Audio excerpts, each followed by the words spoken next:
Hello everyone! So magluluto tayo ngayon ng chicken wings teriyaki flavor Chinese recipe. So ayan na yung ating teriyaki sauce.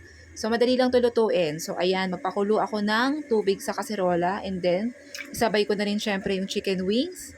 So madali lang ito lutuin guys. So ganyan lang. Antayin lang natin siyang kumulo hanggang sa lumambot yung chicken wings. So syempre pag may nakikita kayong ganyan na bubbles, aalisin nyo din para syempre pinaka ano yun excess na oil ng chicken. So, nung malambot na yung yung chicken, pwede ko nang ilagay yung teriyaki sauce.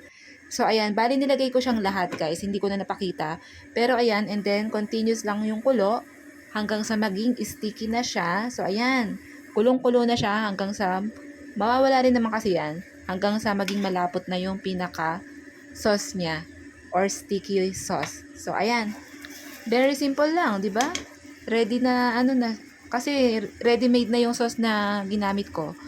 So hanggang sa maging sticky na siya guys, ganyan no, makikita nyo. Ganyan dapat yung kalabasan niya. So luto na siya guys. So ayan, ready to serve na siya. Thank you for watching. Kain po tayo. Luto na yung ating chicken wings teriyaki flavor Chinese recipe. God bless po.